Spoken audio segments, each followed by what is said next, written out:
90 రోజుల కోర్సు పూర్తి చేస్తే చాలు 100% ప్లేస్మెంట్ సపోర్ట్ తో సాఫ్ట్వేర్ జాబ్ మీ సొంతం. వెంటనే కోడ్ జ్ఞాన్ డెస్టినేషన్ ని సంప్రదించండి.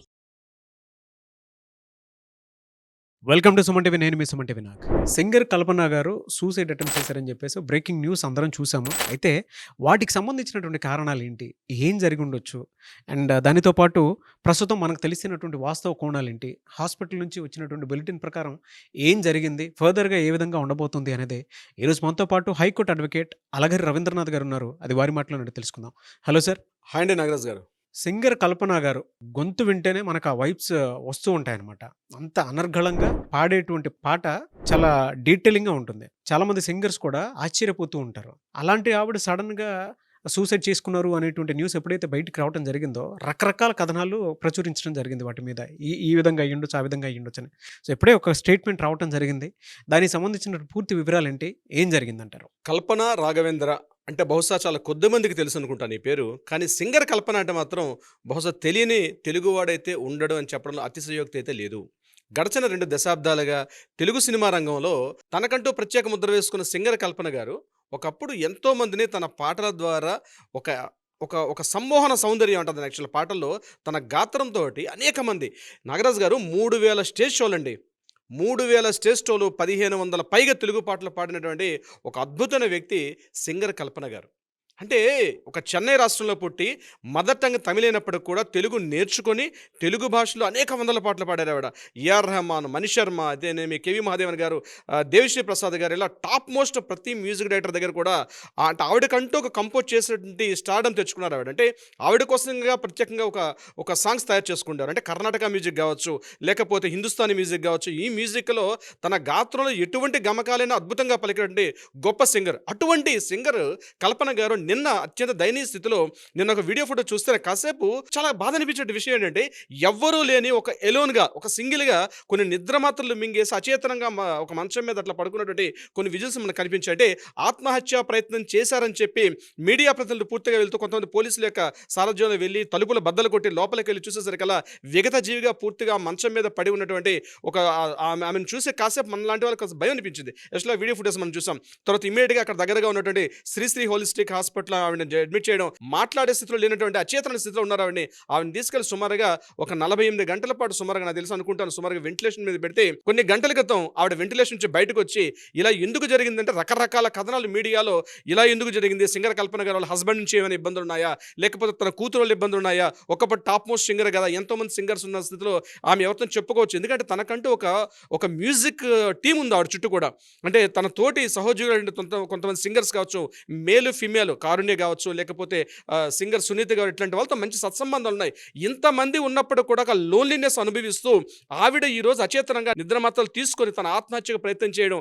ఈరోజు ఆ వెంటిలేషన్ మీద ఉన్న తర్వాత ఇమీడియట్గా పోలీసులు అక్కడ వాంగ్మూలం తీసుకున్నారు. అందులో ఆవిడ చెప్పినట్టు ఏదైతే వాంగ్మూలంలో ఆవిడ చెప్పిన విషయం ఏదైతే ఉందో కొంత కలవరపడి గురి చేస్తుంది. అంటే నటీనటుల యొక్క జీవితాలు, సింగర్స్ యొక్క జీవితాలు, కళాకారుల యొక్క జీవితాలు ఇంత దయనీయంగా ఉంటాయా, ఏ స్థాయికి వెళ్తుంది, మనం సైకలాజికల్గా కూడా కొంత అనాలిసిస్ చేసుకోవచ్చు. కానీ ఇక్కడ ఆవిడ చెప్పిన వాంగ్మూలం ఏదైతే ఉందో ఆ వాంగ్మూలం వింటూ మాత్రం కాస్త బాధ అనిపించింది నాగరాజు గారు. ఆవిడ చెప్పింది ఏంటది, తన కూతురు తన కేరళలో ఉంది, తనను పట్టించుకోవట్లేదు.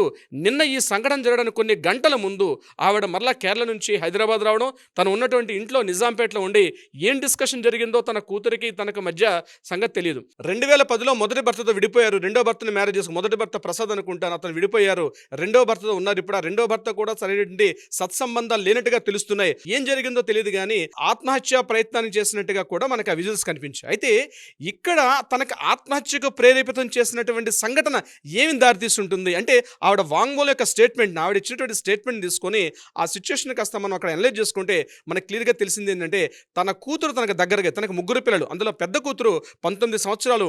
ఈ అమ్మాయి అక్కడ కేరళ వెళ్ళిపోయింది, అక్కడ స్టడీస్ చదువుకుంటుంది, ఇతరత్ర ఉంటుంది. రీసెంట్గా కూడా కూతురు దగ్గర నుంచి ఈమె వచ్చారు సింగర్ కల్పన గారు. వచ్చిన తర్వాత ఈమె ఈ యొక్క దారుణానికి ఒడిగట్టినట్టుగా తెలుస్తుంది ఆవిడ. అయితే ఎందుకు ఏం జరిగి ఉంటుంది ఆ వాంగ్మూలాన్ని ఈ యొక్క స్థితిని కాస్త మనం కంపేర్ చేసుకుంటే ప్రధానంగా కళాకారుల యొక్క విషయం చెప్తాను నాగరాజు గారు.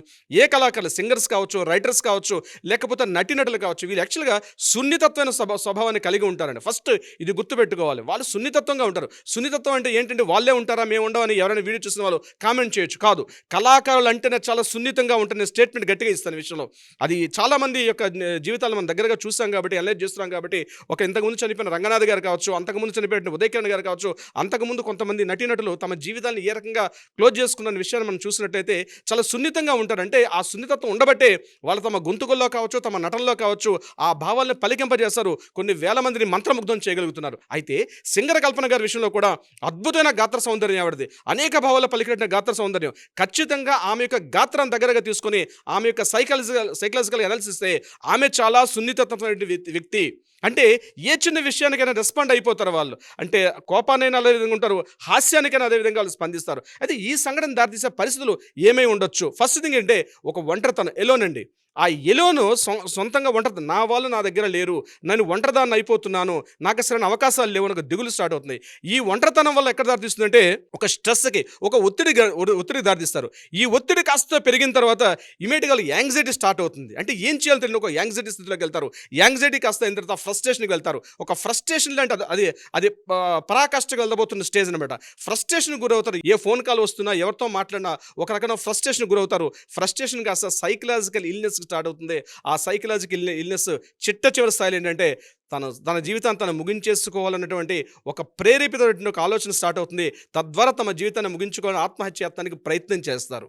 సున్నితత్వ హృదయాన్ని కలిగిన కల్పన గారు ఈ సున్నితంగా ఉంటారు అని చెప్పడానికి కారణం ఏంటంటే, ఇంతకుముందు బిగ్ బాస్ సీజన్ 1లో ఆవిడ పార్టిసిపేట్ చేసినప్పుడు తనకు కొన్ని విషయాలు అప్పుడు జూనియర్ ఎన్టీఆర్ గారు మాట్లాడిన సందర్భాల్లో నాకు కొన్ని పర్సనల్ సఫరింగ్స్ కొన్ని ఉన్నాయి, ఆ పర్సనల్ సఫరింగ్స్ వల్ల నేను చాలా డిస్టర్బ్ గురవుతున్నానని చెప్పి మాట్లాడడం కూడా జరిగింది. ఆ క్లిప్పింగ్స్ ఇప్పటికి కూడా మనకి యూట్యూబ్ వీడియోలో అవైలబిలిటీ ఉంది. వీలైతే ఒకసారి చూస్తే మనకు అర్థమవుతుంది. అంటే నేను చెప్పబోతుంది సున్నితత్వమైనటువంటి మనస్సును కలిగి ఉండడం అనేది ఒక కళాకారులకి, ముఖ్యంగా ఈ సింగర్స్కి రైటర్స్కి చాలా ఆ భావాలు అట్లా ఉంటాయి. True sir. అంటే జూనియర్ ఎన్టీఆర్ గారితో ఆవిడ మాట్లాడేటప్పుడు కూడా క్లిప్పింగ్ ఒకటి ఉంటుంది కూడా, పర్సనల్గానే కొన్ని సఫరింగ్స్ ఉన్నాయని చెప్పి జూనియర్ ఎన్టీఆర్ గారితో చెప్పి ఆవిడ ఒక లడ్డూ తీసుకుని తినటం కూడా చూస్తాం మనం.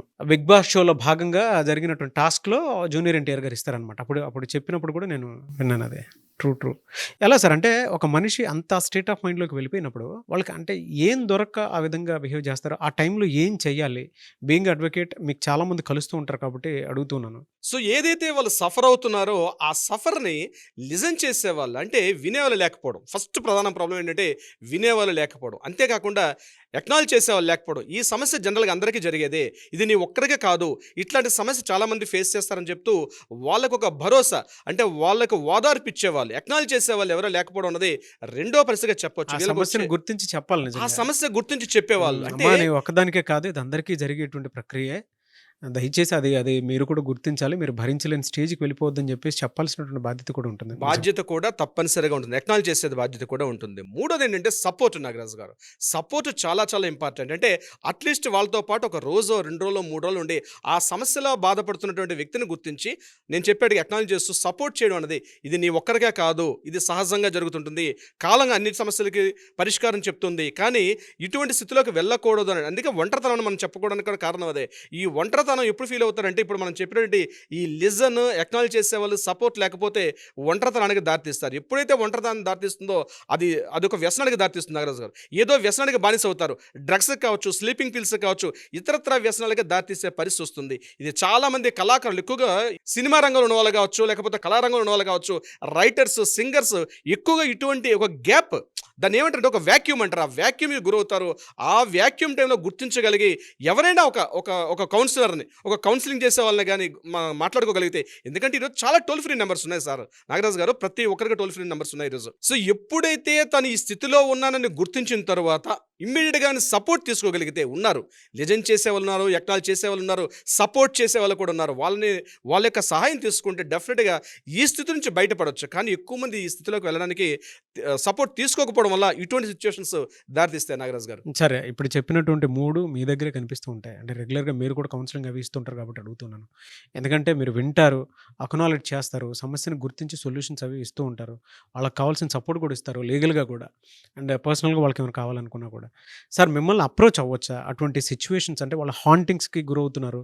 ఎందుకంటే ఒక విమెన్ నాకు తెలిసి ఇప్పుడున్న సొసైటీలో ఎదగటం అంటే చాలా పెద్ద విషయం. చాలామంది చాలా రకరకాలుగా మాట్లాడుతుంటారు. ఆ మాటలన్నీ భరించి దాని తర్వాత సక్సెస్ అవ్వటం అంటే చిన్న విషయం కాదు. అలాంటి సక్సెస్‌ఫుల్ విమెన్. ఆవిడ సింగర్‌గా పాడుతూ ఉంటే ఆ గమకాలకి స్టేజ్ దద్దరిల్లిపోతుంది.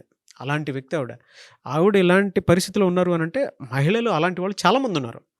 సో, ఎవరిదైనా సపోర్ట్ అయినా సరే తీసుకొని బయటపడాలి అనుకునేటువంటి వాళ్ళు ఉన్నారు. మిమ్మల్ని అప్రోచ్ అవ్వచ్చా త్రూ కౌన్సిలింగ్? తప్పనిసరిగా నాగరాజు గారు, కల్పన గారి విషయంలో చూస్తే 5 ఇయర్స్ టైంలోనే ఆవిడ తన కెరీర్ స్టార్ట్ చేసి కొన్ని వందల వేల స్టేజ్ షోలు ఇస్తూ ఎంతోమందిని మెస్మరైజ్ చేశారు ఆవిడ. కానీ కేవలం ఈ యొక్క సపోర్టు, లిజన్, ఎక్నాలజ్మెంట్ అనేటువంటి లేకపోవడం వల్ల ఇటువంటి స్థితిని గురవడం అనేది అత్యంత బాధాకరంగా ఉన్నటువంటి సంఘటన అయితే. ఇటువంటి సంఘటనలు ఎవరైనా ఉంటే తప్పనిసరిగా కింద కాంటాక్ట్ అవుతున్న నెంబర్ని కాంటాక్ట్ చేయండి, వాట్సాప్ చేయండి. తప్పనిసరిగా మన లీగల్ టీం వాళ్ళకి అప్రోచ్ అవుతారు. వీలైతే కౌన్సిలింగ్ కూడా చేసే అవకాశం ఉంటుంది. మిమ్మల్ని ఆ స్థితికి వెళ్లకుండా మిమ్మల్ని ఆపే ప్రయత్నం తప్పనిసరిగా మనం చేయడానికి మన లీగల్ టీం ఇప్పుడు కూడా ఉంటుంది. మీరు నేను కలిసి చాలా చేశాం నాగరాజు గారు దీనికి సంబంధించి కూడా. డెఫినెట్‌గా అండి. థ్యాంక్ యూ అండి. Thank you so much Ravindranath గారు. Thank you so much Nagaraju గారు. సుమన్ టీవీలో మీ పర్సనల్ అండ్ బిజినెస్ ప్రమోషన్స్ కోసం కింది నెంబర్కి కాంటాక్ట్ చేయండి.